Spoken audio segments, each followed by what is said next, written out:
Hello, my name is Todd Brown, class of 1985, President and CEO of the West Point Association of Graduates. Our mission is to serve West Point and the Long Gray Line with a vision to become the most highly connected alumni body in the world.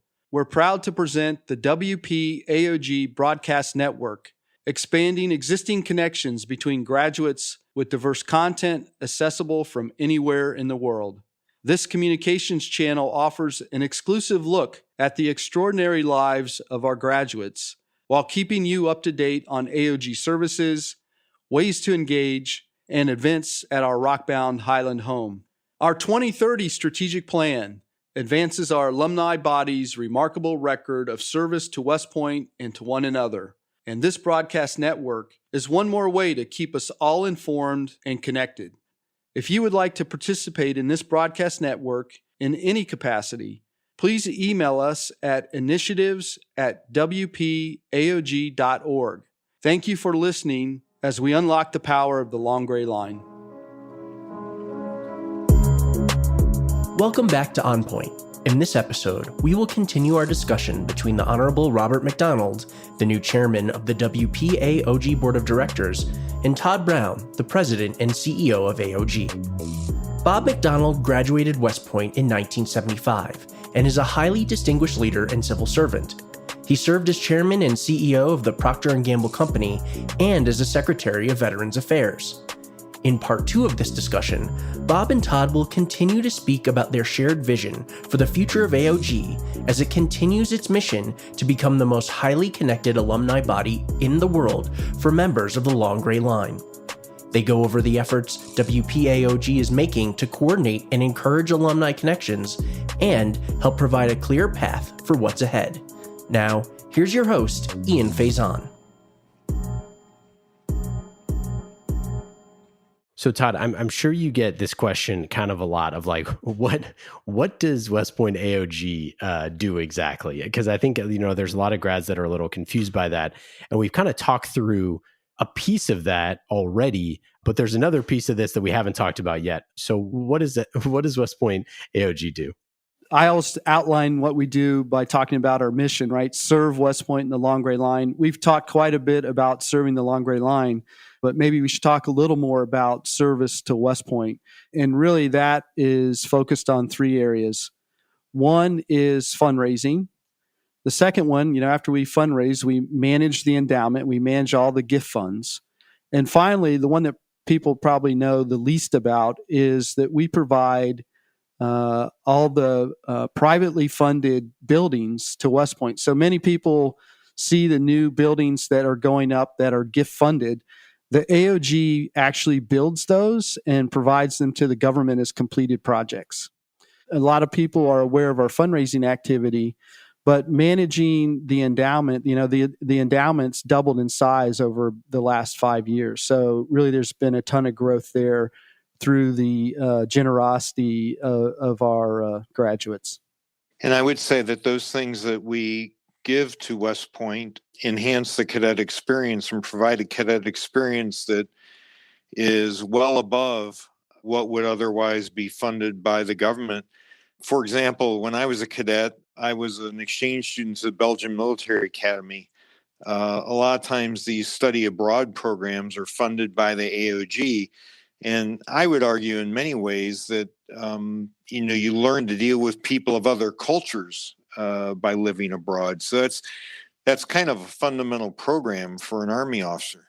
Yeah, our fundraising, we usually talk about that. We call it the Margin of Excellence programs. And many of our graduates are tracking the history there. But prior to, say, 1997, which was the first fundraising campaign for West Point, many of these programs didn't exist. What we call the AIADs, or the internships that allow cadets to go overseas and to do capstone type projects with industry, those are all funded through the Margin of Excellence programs. And the cadets, when you talk to them, many of them say that those are some of the most important experiences they have as cadets. So the idea behind the Margin of Excellence programs, the fundraising, is to make the 47-month experience for the cadets the best it can be to produce the best officers for the Army. The other key point is to compete with all the other Tier 1 universities. And all those Tier 1 universities are raising money to ensure that they have the best, curriculum and facilities, and we need to do it to compete. Yeah, I think this is one of those things that I kind of mentioned at the top, how you just don't really know who's paying for what when you're going through West Point, right? You're like, I don't know, I know that a bunch of the, parents made a bunch of the brownies and the cookies that I'm eating, but beyond that, I don't know who's paying for a single thing. And I think there's just a lot of confusion there. Yeah, that's true. And we have a concerted effort at the AOG now to try to help educate cadets, current cadets, so that they have an understanding of the opportunities that they have that have been funded, with private funds. And one, just because, we want them to appropriately thank the people who make that possible, but also to encourage kind of a culture of philanthropy so that in the future, when they have the ability to give back, they also do that. Bob, do you think that this is something that, like, as you talk about, like, the service to West Point and how important what AOG does, that this is something that, like, a lot of your peers, understood earlier in their careers or were able to connect in that way? Because I feel like, a lot of times, like, my peer group, you're just starting a family, you're like trying to figure out your way in this world. As I kind of mentioned earlier, you're trying to get to, be a director level or something like that, or whatever. And you kind of might forget about, why it's important that what West Point does to serve, or what AOG does to serve West Point. No, I think you're right, Ian, and you would not be alone. I mean, all of us, when we were younger, growing up with our families, it leads to a somewhat of a myopia, and I don't mean that in a discriminating way, but it leads to myopia. We didn't realize these things were available or were necessary, and who was doing them. I think about the West Point Society of Cincinnati, which I've been a member of, and the work that they do in the community to train leaders. They use the West Point Leadership Development Program, and they train leaders in society in Cincinnati. They train minority leaders. They train leaders who, from impoverished families. My wife and I have funded a conference at West Point called the Conference for Leaders of Character, because we believe that the knotty problems of the world aren't going to be solved by any one country alone. It's going to take people from around the world working together. And one way to create that cohort is to bring people together at West Point, certainly talk about the purpose and values, and have the behavioral science department, behavioral science and leadership department do some training, and get these young people to work together across boundaries on these knotty problems. It's really, I think, the only way we're going to solve some of the problems that, unfortunately, my generation and generations before me are leaving younger people.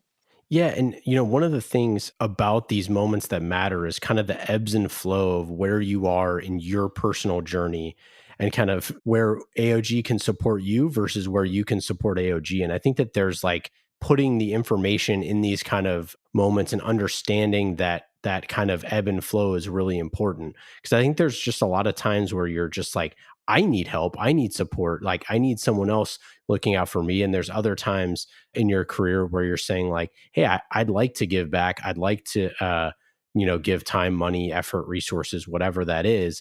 And it allows for a much different kind of, decision matrix. Yeah, I think, really the giving back doesn't necessarily depend upon age. And it also doesn't necessarily need to be entirely monetarily. I can see where, for example, a lot of the entrepreneurs who are younger can be great resources to the faculty. And I've seen this happen where the faculty may call on them to talk about entrepreneurship within the classroom.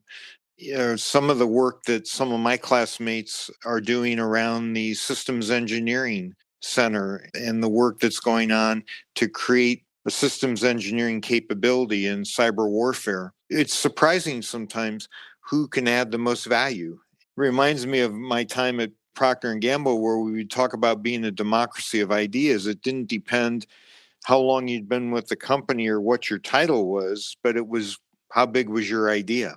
And some of the younger people have the biggest ideas, I think.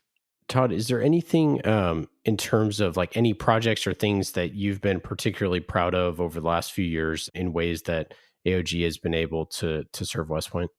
Well, we've talked a little bit about Sallyport, which is the platform for both the groups, classes and societies and shared interest groups to manage their membership, communication, and event registrations, and then the individual aspect of that, which is GradLink. We're very proud of that because I think it's moved us to a place where we can leverage our technology and automation to provide a service that every grad can take advantage of.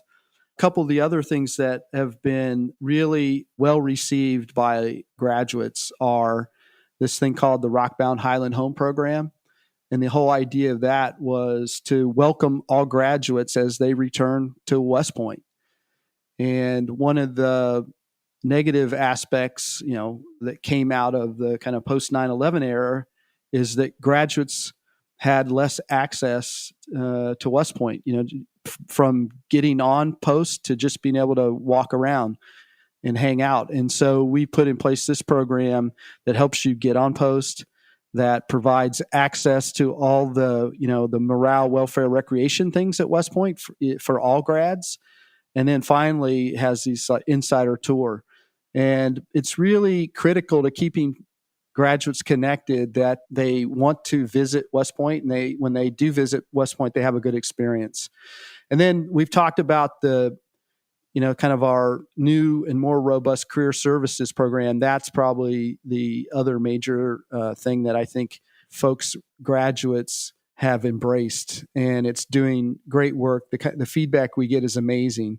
And we now have initiatives as part of our 2030 strategic plan to kind of build on all these things and take them to the next level. We talked about the career services program. Well, the next level is called Transition Navigator, and it's to go beyond a placement to look at more comprehensive needs of grads. Just beyond getting a job, they have other questions. Family considerations. What about my spouse's career? My kids, what about the school systems and geographic considerations? So that'll be the next step, Transition Navigator. And then when it comes to, encouraging graduates to visit, we have a really big project, I'll say, that's part of the 2030 strategic plan. It's called the Hudson Valley Project. And it's a little bit of a departure from what the AOG has traditionally done. But it's the idea behind it is to try to improve the kind of the vibrancy and the attractiveness of the town of Highland Falls outside the gate. And again, it directly supports our mission. Serves West Point. Part of the superintendent's strategic plan, of course, is to recruit cadets and staff and faculty. That's what they call line of effort 3 in their strategic plan. It directly supports that. And then it supports the other part of our mission, serving the long gray line, because, our grads want to visit. They want to come back to West Point, and it's important for them to have a good experience. And we talked about the moments that matter. It directly supports this moment that matter that's called the homecoming. So the idea behind that is to, help improve the town on the border of the academy. And the linchpin, we can go into a long discussion, but really as we've studied it, the thing that we think is holding back the town in the biggest way is the school system. And so the first thing we're going to try to do is put in place an after-school program, because what's preventing people from wanting to move to Highland Falls is the school system. So if we can improve the school system, that'll make the town much more attractive and ultimately encourage folks to want to live there, especially our 5,000, civilian employees. And so there's a big opportunity for kind of a trickle-down economy from the employees at West Point to help improve the town. I can kind of go on and on, Ian, if you don't stop me. So I'll pause there if you have any other questions about that. We have a love-hate relationship with social media. We talk about how much it's a waste of time, yet we spend a lot of time using it. Rally Point offers a military solution for nearly 2 million warfighters, veterans, and our families. The site is a military-grade improved version of various social and professional social media apps for the military, veteran, and family community. It's a unique online space with discussions and Q&A by the military and for the military. Rally Point lets you professionally network with people outside your chain of command or helps you find a job when you finish your military service. You can also help others by lending your experience, finding the right people who you may want to hire, or just stay connected to people in a culture we all understand. When I created my own Rally Point profile, I was immediately connected with military members not only across the country, but across the world. Whatever you're looking for, Rally Point has it, or you can create it. Go to rallypoint.com and join today to give and get more from your military community. Yeah, it's just so amazing. I mean, there's so many things that are kind of in the works. And, I mentioned at the top of the show that there's just so many cool things going on. And I think it'd be helpful if Todd talked a little bit about some of the buildings and facilities that we've recently turned over to the Academy, like the new Writing Center, like the Anderson Athletic Facility. These are all going to make a huge difference. And certainly some of the facilities have led to better performance by our athletic teams. Thanks, Bob. When we talked about the service to West Point part of our mission and the privately funded construction, so the AOG has provided over $300 million worth of construction, of privately funded construction over about the last 20 years. A good portion of that has been in support of athletics. And the Princeton Review several years ago listed our athletic facilities as being, one of the tops in the country. And I think that really was important to our ability to compete. We talked about competing for the best candidates. Well, facilities are really important. And those of us who have been, who have kids who've gone on the college tours, the facilities always matter. And they matter to, the cadets that are intercollegiate athletes, and they matter to all the other cadets. So Bob mentioned a few of the recent ones. In the past year or so, we have finished the St. Equestrian Center, which, supports the cadet club, the equestrian club, and the local community. The Anderson Athletic Center supports 3 teams, sprint football, volleyball, and the softball team.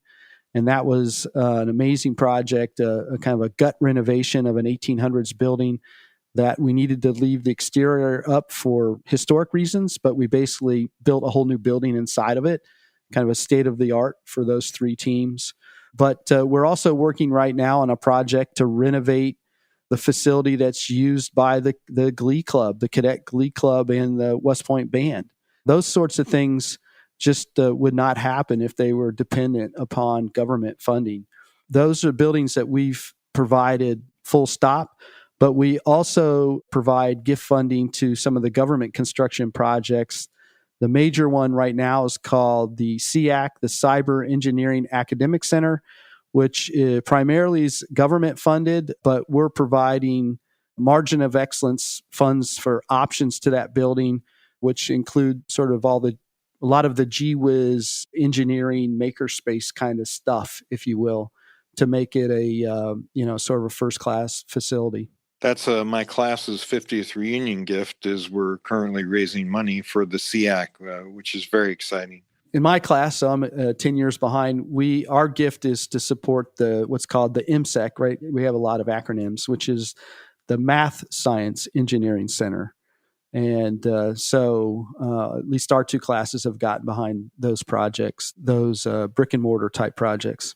Yeah, I mean, and like what goes into that type of commitment and that decision making? Because it seems like there's a laundry list of things that need to happen at West Point at any given time, and like how does someone choose what to sink their teeth into there? Yeah, well, the first key point is that the AOG raises money for what the superintendent determines are his needs, the academy's needs. And those needs are aligned with the academy's strategic plan.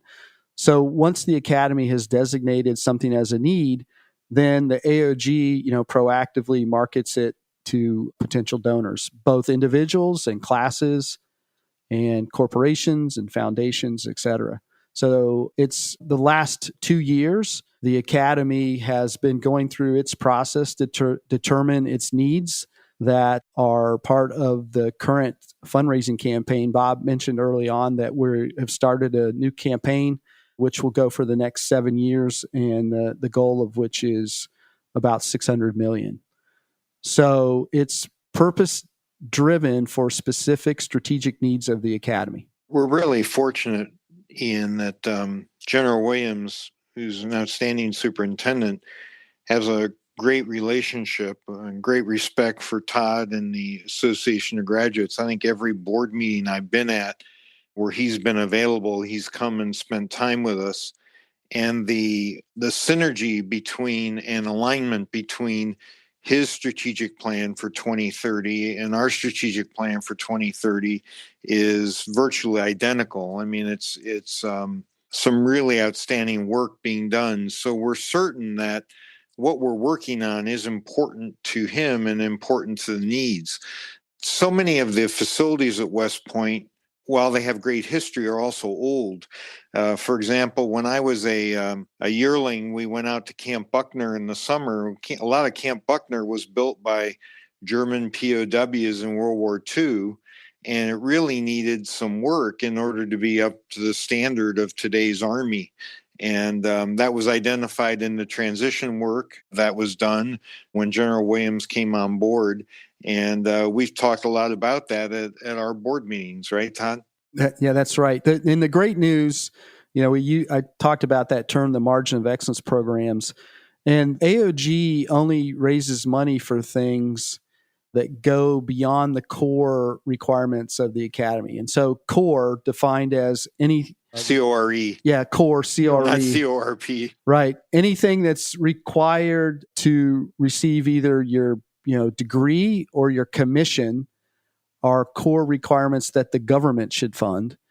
And those things beyond the core can be funded with gift funds or the margin of excellence program. And the great news is the experience at West Point has been synergistic. And right now, the government has committed to funding about $2.5 billion worth of facility work at West Point. And, we're just use facilities as the example, but, that's going on with all the programs also. But the facilities are really easy to see and understand.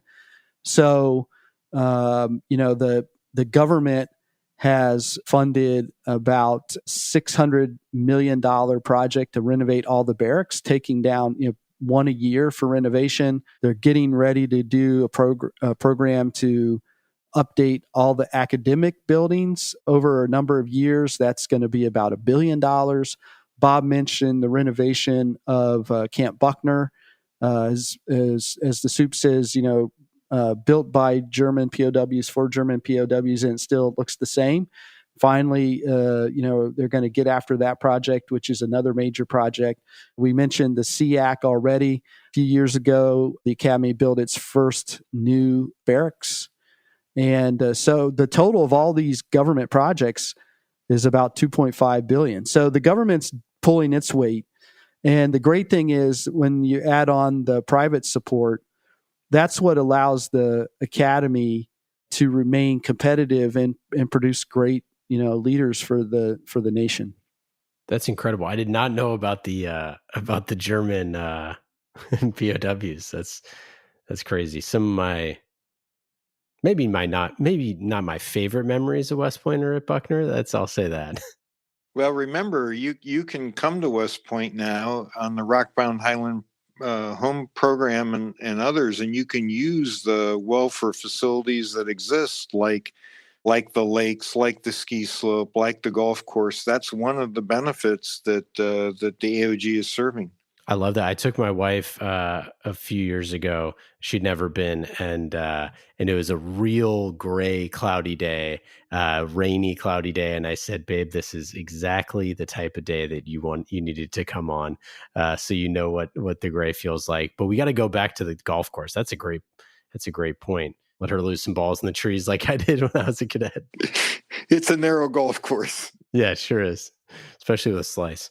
It's really great that the Academy's leaders, have agreed to put our graduates in sort of a, special status to allow them to use all those MWR facilities like all the active duty folks. And, when they come back, they can take advantage of those things, and many do.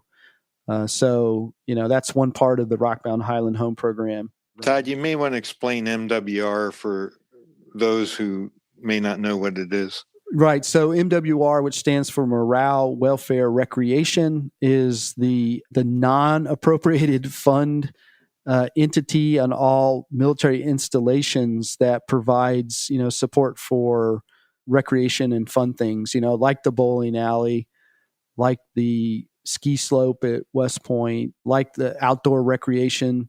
At West Point, there are many, many lakes, and there are opportunities to go to, rent boats and trolling motors and fish and, kayaks and all that sort of thing. But really it's the recreation opportunities. And those are available to grads at West Point. Sometimes I joke, if you come on Saturday night to the bowling alley, and it's disco bowling, which is a lot of fun, with the disco ball, et cetera, while you're out there. At least my kids really like to do it. But my roommate just was teaching at West Point the past few years and got some real lunker bass out of Lusk with his little girls. So I know that there's all sorts of stuff to do that I never thought about. But it's like this stuff is fun to talk about, because I think there's so much of this stuff that I didn't know, and I think a lot of folks don't know. Well, if you may not remember, but there's this place called Round Pond, which is one of these recreation facilities. And, you can camp there. You can rent these little cabins that they have. You can park your RV there, and all that is available to graduates now. Yeah, and by the way, you don't have to be in the 50th reunion class to participate in the march back. Right, Todd? Any alumni class can participate. And we had quite a few people marching back this summer.